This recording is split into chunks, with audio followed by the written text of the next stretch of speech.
We are always so excited to be together with you. Thanks for tuning in. We have a show for you today that's going to be amazing.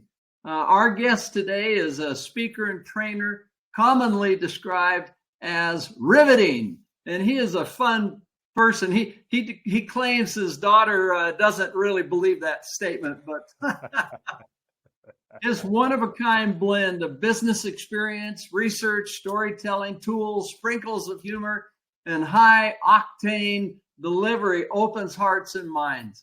So it's going to be fun to have him with us. He has a great passion about helping others to become mentally stronger and achieve more, even in the face of challenges, whether it's work or in life. And he prides himself on his no diva policy, just being easy to work with, which is refreshing, and especially on coming across as authentic and as down to earth as he really is. So welcome, Scott Mautz. Yeah, thank you so much. It's so great to be here, Steve. I appreciate it. And to put just a little plug out for you, folks, go read this book. It's really great that Steve wrote. I really recommend it, and I'm really glad to be on your show, Steve. We were chatting before. I think you and I have a lot in common, and I'm very eager to share what I've learned with your audience today. Yeah, it's going to be a rich resource. And well, I'm glad that you're able to enjoy Becoming Your Best. We talked about that a little bit beforehand, and we realized, and that's why Scott's on the show today, is we do have quite a bit in common, but I think he is going to bring a whole different perspective to an important and the very same subject. Leadership literally drives the world. It's helped us get where we are today. So let me tell you just a little bit more about Scott before we get going. He is the CEO and founder of Profound Performance, a keynote workshop and training company that helps build leaders, business leaders, become even better, more inspired versions of themselves. He is a former senior executive of Procter & Gamble, where he successfully ran several of the company's largest multi-billion-dollar business units. And he's an award-winning best-selling author, popular course instructor on LinkedIn Learning, and faculty on the faculty at Indiana University School of Business for their executive education program. His latest book is The Mentally Strong Leader, Build the Habits to Productivity, Regulate Your Emotions, Thoughts, and Behaviors. All right. Well, Scott, with that, let's get right into it. Please tell us about your background, including any turning points in your life that's had a significant impact on you.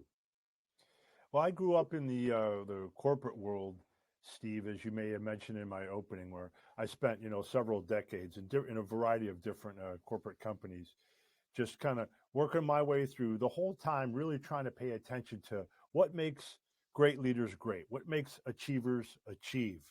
And at one point in my journey, and I bet, Steve, you can probably associate with this, or you have plenty of listeners that can. At one point in my journey, as I was working, what I thought it was all about was, okay, let's see if I can get to the next promoted level, do a great job, make a difference on the people around me, and then get to the next promoted level and the next promoted level. And until at one point, Steve, in my corporate journey, I realized, holy moly, I don't want that next level. When I look up at that job, what it requires and what I would have to do, and for me personally, what it might take away from my mental health and from time spent with my family, I don't really want that anymore. So there became a really strong inflection point in my life, in my corporate career, when I decided to really take a chance.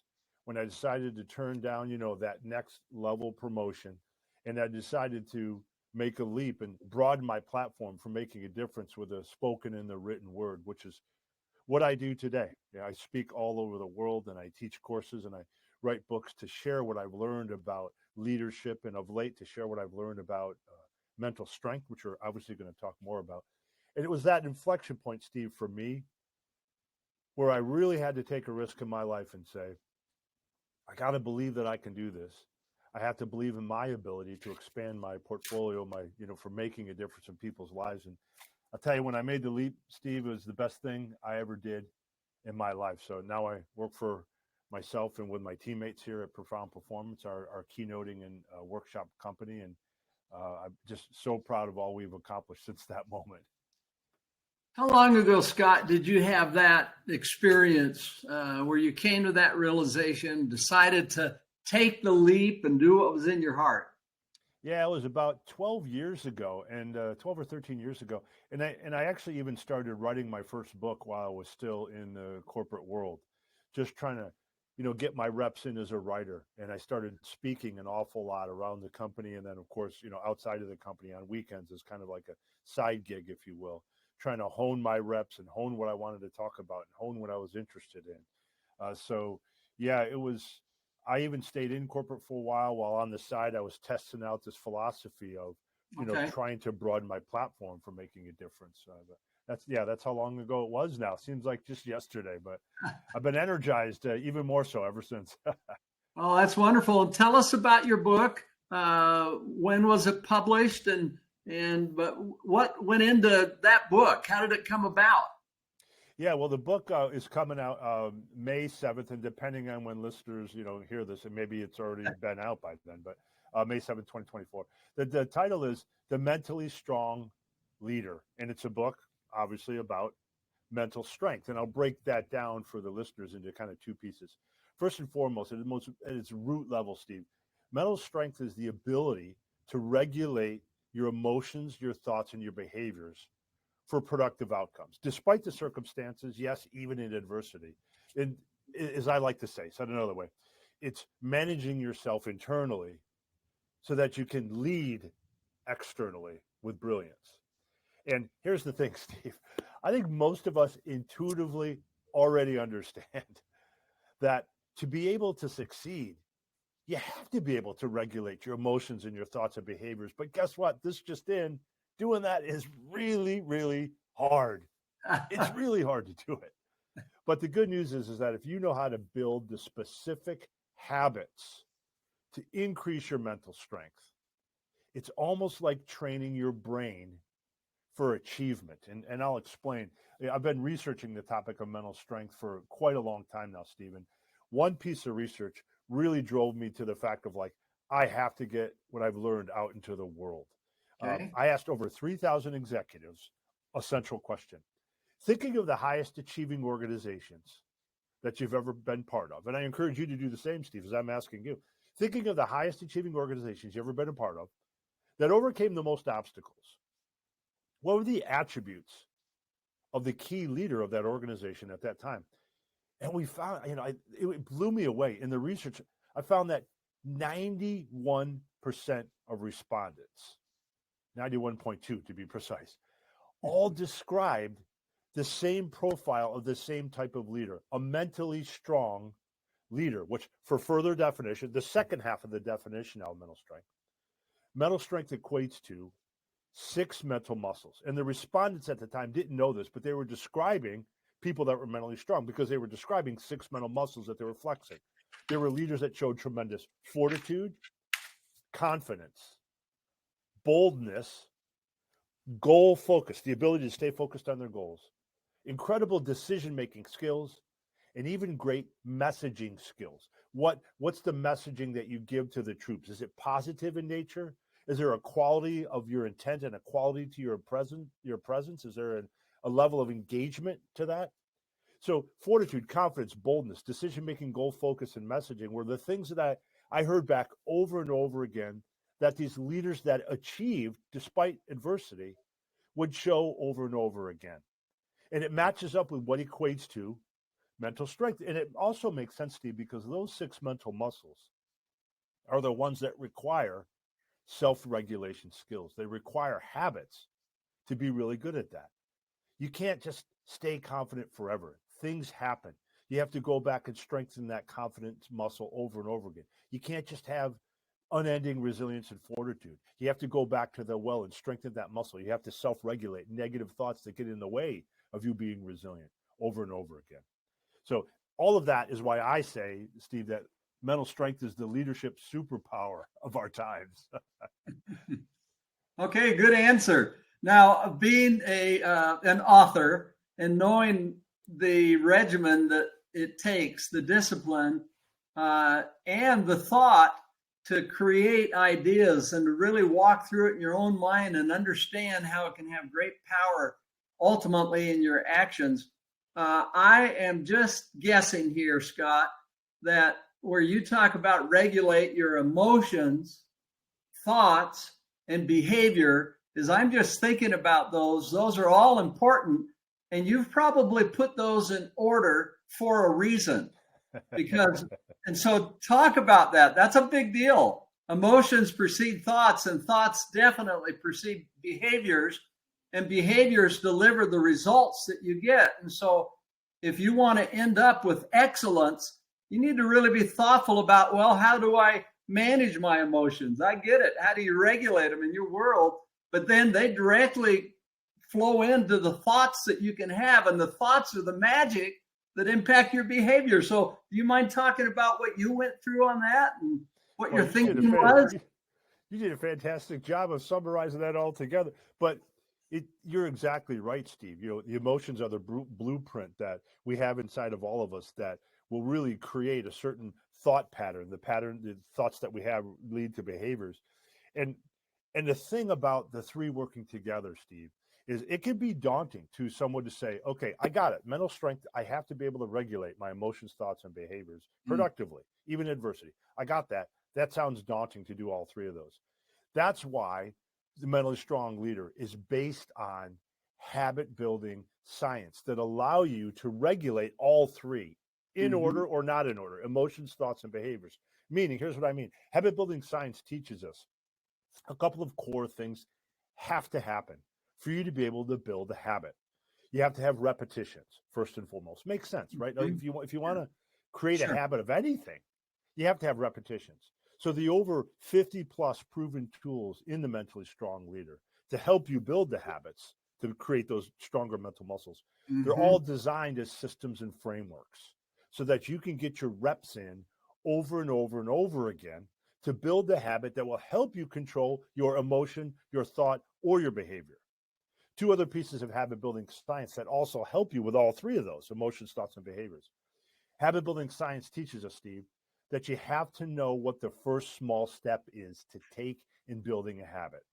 So many habits never get formed because people don't even know where to start. There's a section in the book, The Mentally Strong Leader, for every of the 50 plus habit building tools called Your First Small Step, to tell you exactly what to do to get started on building a habit of fortitude, for example. And there's also a section just to round out the habit building science behind it called In Moments of Weakness. Because we also know habit building science teaches us there's a major inflection point. If you want to actually build a habit of confidence, you have to know what happens in moments of weakness when you're not feeling so confident. What do you do when your systems are breaking down?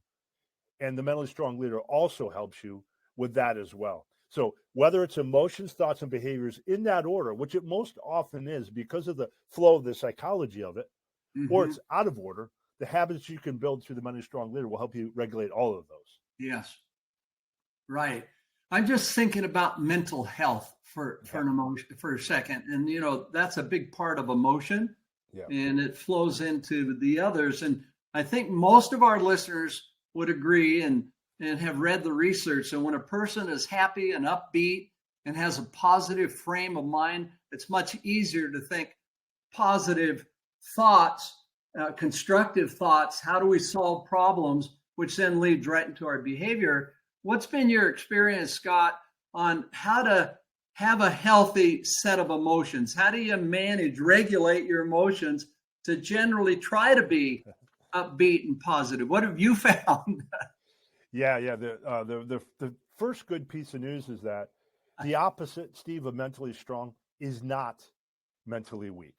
Okay. We all have a baseline of mental strength to build from. Okay. If you know how to do it. And in the mentally strong leader, of course, there's over 50 plus proven tools to help you build the habits to become mentally stronger. And I'll give you an example that goes right to what you're asking. So there's a tool in the book that's called the redirect rhythm. And it's all about helping you to navigate negative emotions in the moment. Control those emotions. And by the way, when people say, hey, listen, we're going to have a discussion, Steve, and I need you to check your emotions at the door, that doesn't really work. Why? Because we're human beings. We're human beings, and we don't just check our emotions at the door; they show up. So, for example, what do you do to navigate negative emotions in the moment? There's a process called the redirect rhythm I've been working on this for decades, and I have it proven over and over again, revalidated over and over again. It's 4 steps you can take in the moment. When you feel that emotion bubbling up in a negative situation and you feel like you're going to lose it, 4 super quick steps. As you learn to do these, it becomes a habit over time, Steve. First thing you do is you got to create space from that moment. You have to do the proverbial take a breath. Now, everybody understands, yeah, I know I got to take a breath. I've heard that before, Scott. But here's the thing. What you don't realize is psychology teaches us what you're actually doing when you do that. When you take a breath, you're creating distance from the intensity of the emotion. You're breaking the gravitational pull of the emotion that's dragging you someplace that you don't want to be. So you have to break that gravitational pull by taking a pause and taking a breath. And then you go instantly into naming the emotion. And you ask yourself, what am I feeling right now? So, for example, Steve, maybe you and I are having a heated argument, and I'm thinking, and I'm starting to get frustrated. I take a breath and I think, all right, right now I'm feeling anger. I'm feeling anger that Steve doesn't agree with my point of view. Once you can name the emotion that you're feeling, it begins to lose its hold over you. You could point at, you could say, okay, that thing I'm feeling is anger. Then you move into the last 2 steps of the redirect rhythm, which is to reassess and redirect. You ask yourself, okay, what's really happening here? What's happening here is I just don't like the fact that Steve has a different opinion from me, and I need to get over that. And so you go into the redirect. So what am I going to do about it? How will I respond, not react? When we react, it tends to be emotive and emotional. When we respond, we stop and very, very, in a kind of very straightforward, intentional way, say, okay, so knowing that I'm angry, knowing that, when you really think about it, what's really happening is Steve just has a different point of view than me. What am I going to do about it? How am I going to act now? Not how am I going to emote? How am I going to act? And so what I've seen over the years, Steve, is once you start the pattern of create space, name the emotion, reassess, redirect, it's a very positive way to control negative emotions in the moment. And that's just one example of the tools in the Mentally Strong Leader that helps you, to your question, control your emotions in a positive and productive way. Lovely, lovely. And I'm just reflecting, these are great habits to develop so that when these things arise in your life, right? Now, it's good for me, it's good for anyone, is that you have a way to handle it, a way to think about it. And so nicely done. Great. Let's think. Sorry, Steve. One thing I did want to add to that further helps you figure out how to handle it. In the Mentally Strong Leader, there's also a mental strength self-assessment that you take in chapter 2, right towards the beginning of the book. It's 50 questions that it really helps you figure out what are the mental muscles that I need to level up. So it gives you an overall mental strength score, and you can see how you score relative to most people. There are 4 different tiers of scores, and what's your overall mental strength. But then you get a score for, okay, so how developed is my mental muscle of fortitude, confidence, boldness, decision-making, goal focus, messaging to the troops? Mm-hmm. And then once you understand, Steve, where your strengths and your weaknesses are, you could then build a customized mental strength training program to help you specifically in the ways that are best for you. Because just like when you go to the gym, Steve, you don't go in and say, all right, I'm going to work every muscle in my body all day today. You go in with a plan. Wednesday is back day, Thursday is leg day and arm day or whatever. That's what the mental strength self-assessment helps you to do. You can customize your own training program based on the muscles you need to build to become mentally stronger. Great. Well, thank you for that resource and thinking about the mentally strong leader. What's been your experience? How can one become more resilient? You have these punches in the stomach or the unexpected happens and you want to keep your composure and provide the kind of leadership we're talking about. How do you become more resilient?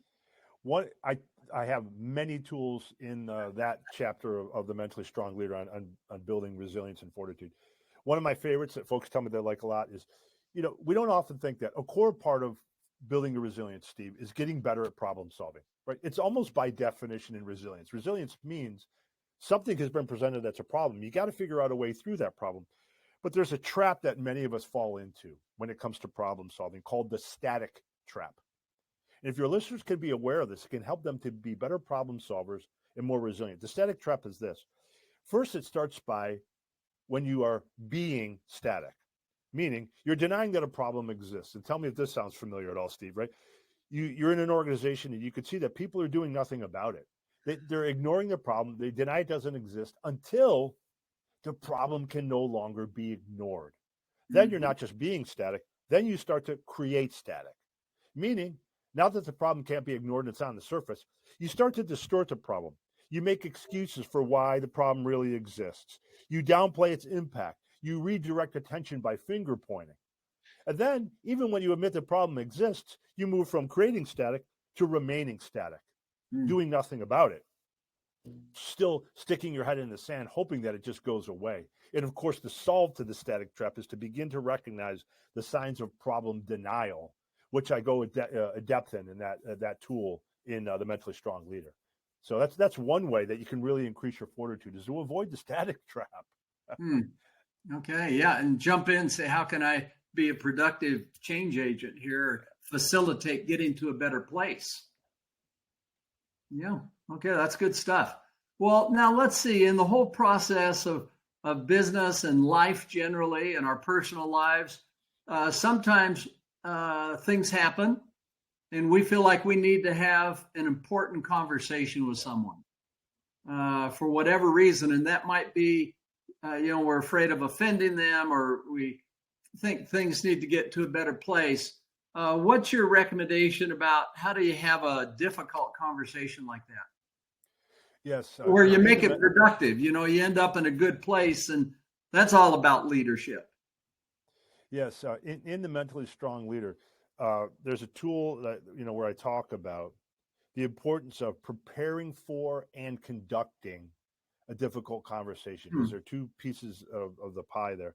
And in preparing for a conversation, there's a really important insight that I want your listeners to understand, which is that the source of tension in what makes that conversation difficult to begin with informs how you should prepare for that very conversation. And I'll give you an example. So in the book, I list multiple sources of tension that could happen from a difficult conversation. Maybe you're not familiar with the situation. Maybe you feel like you don't have control. Maybe the relationship is bad. Here's an example. Maybe the source of tension is the power structure, and that's what's going to make the conversation difficult. Meaning, when you enter a tough conversation, one of three things is going to be happening, Steve. You either have more power than the person that you have to talk with, which means you're going to be afraid of totally deflating them or totally intimidating them. You're going to have less power than the person you have to have a tough discussion with, which means you might be really intimidated and never fully speak your mind. Or you're going to have the same amount of power. Say it's with a peer, you have to have a tough conversation. And in that scenario, you might worry, well, this is going to be tough because they don't even have to listen to me, really. They don't report to me. We don't have a working relationship outside of our peers. This might not go well at all. Well, knowing that source of tension informs how you should prepare, Steve. And in all three of those cases, for example, the key is that you can't change the power structure. You just have to commit to change your patterns within that power structure. So, for example, if you know you have to have a tough discussion with a boss, and you enter that discussion, and you know that whenever you have a tough discussion with your boss, you tend to clam up. You don't really say what's on your mind. You get intimidated, and you get into yes, sir, or yes, ma'am mode, whatever you say, and you want to avoid that. You have to recognize that about yourself and change your patterns, because you can't change the reality of the power structure. So that's how you prepare for difficult conversations, by understanding the source of tension. Now, before I talk about conducting the actual conversation, does that make sense and sound familiar to you, Steve, the existence of these sources of tension in a difficult conversation? Yeah, and it's really, how do you prepare so that you put other people at ease, and you can engage them in the discussion so it's collaborative. Yeah, that's exactly right. And in fact, to help that along, when you actually conduct the second part of it, when you conduct a difficult conversation, I encourage people to really acknowledge their responsibility in what makes the discussion tough, and to acknowledge their discomfort. And in fact, there's an opener that I often recommend people use. I talk about it in the Mentally Strong Leader that you can use to open just about any difficult conversation. And I wrote it down here. So I encourage people to do this. So let's say, Steve, you and I have to have a tough discussion about something. And I might open it like this. Hey, Steve, I need to have a difficult conversation with you about blank. Uh-oh. I want to acknowledge, Steve, that I've contributed to this situation by blank. And I want you to know having this discussion doesn't come easy to me because blank, because I care about you, because I want to make this relationship better. So if you approach it acknowledging your responsibility and the mess and your discomfort, the discussion becomes a lot easier. Then I encourage people to do what I call press record, REC, which is an acronym for remember, you got to show respect, empathy, and curiosity, REC. And oh, by the way, when you press record, what are you doing? You're imagining that you're recording you in this difficult conversation. And if somebody was watching the video later, you want to make sure that you come across in that difficult conversation with respect, empathy, and curiosity, that you're really willing to listen to the other person. Make sense? Yes, totally. Yeah. Yeah, and I have other tips in the Mentally Strong Leader on how to continue and have a really great discussion, even though it's a difficult one. It's a key skill because it's a key part of becoming mentally stronger.